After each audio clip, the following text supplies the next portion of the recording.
Welcome to TallyHelp videos.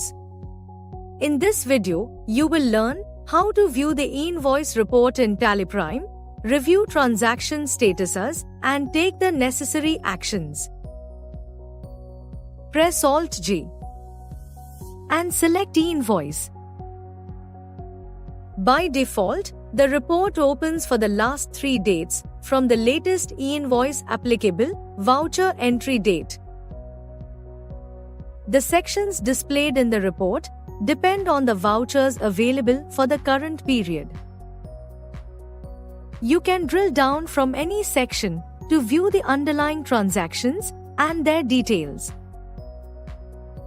Let's start with uncertain transactions, corrections needed. Drill down to view vouchers with incomplete or missing mandatory information for the current period. As you can see, the transaction exceptions are listed. Select a transaction and drill down further to make the required changes in the accounting voucher alteration screen. Now, let's look at the sections under the invalid or missing information. Select the required section and drill down further to review the exceptions for each transaction. Select a transaction and update the required information, such as party or registration details, in the relevant screen.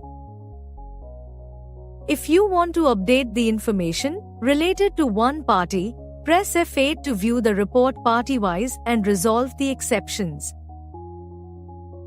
Once the exceptions are resolved, the transactions are removed from the uncertain transactions, corrections needed section and moved to the relevant sections. Next, drill down from pending for e-invoice generation to view transactions awaiting e-invoice exchange.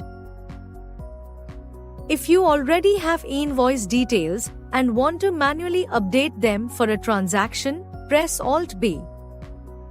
In the Update e-invoice details screen, you can view the voucher number and voucher date. Enter the UUID, which is the Unique Invoice Reference Number. Then, enter the date of exchange and the time of exchange. Once e-invoice details are updated, the transaction moves to the e-invoice manually updated section. If you do not want a transaction to be considered for e-invoice generation, press Alt-H to exclude the voucher. The transaction then moves to the User Excluded Transactions section.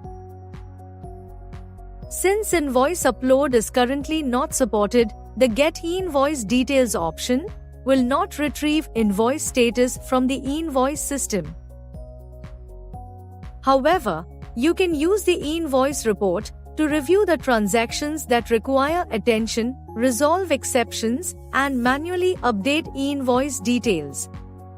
Thank you. On any screen in TallyPrime,